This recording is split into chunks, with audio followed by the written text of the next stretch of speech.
Kesällä 2009 toista kertaa järjestettävä Itämeri-kesälukio toteutui Seilin saarella Saaristomeren tutkimuslaitoksella Turun saaristossa.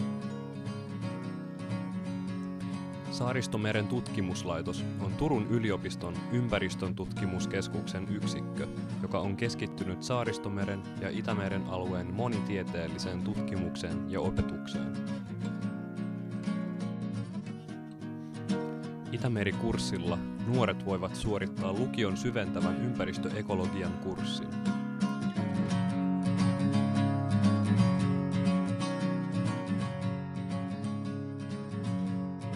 Kurssin sisältö koostuu luennoista sekä kenttätutkimuksista, joissa nuoret pääsevät tutustumaan oikeisiin ympäristön tutkimusmenetelmiin.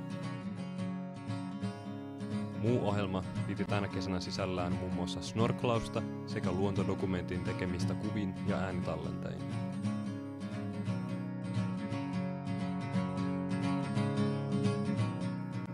Itämeri-lukiossa pyritään tarjoamaan kattavasti nuorille tietoa Itämerestä niin tutkimuksen kuin ympäristön suojelun valossa.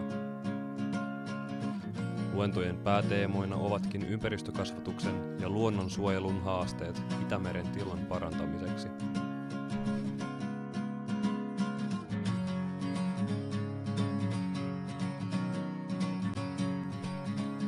Kurssi on suunnattu nuorille, jotka tulevat Itämeren ympärillä olevista maista. Tänä vuonna osallistujina oli 10 suomalaista ja 2 virolaista nuorta. Hydrobiologia tieteen alana tutkii merien ekologiaa, eliöstöä ja erityispiirteitä. Tutkimusta varten tarvitaankin runsaasti näytteitä eri vesistä ja kasvillisuuksista. Itämeren kohdalla kasvillisuuden rehevöityminen näkyy runsaina leväkukintoina sekä veden sameutena. Suurimpia aiheuttajia rehevöitymiselle ovatkin maatalouden ravinnepäästöt.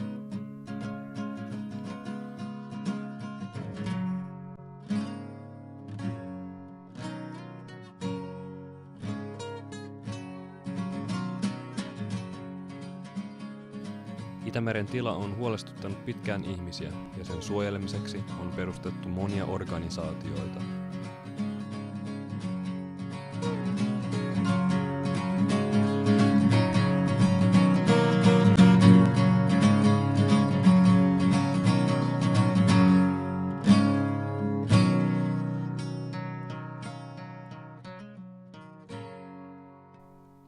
Siispä, tule ja ryhdy Itämeri-lähettilääksi kesälukiosta.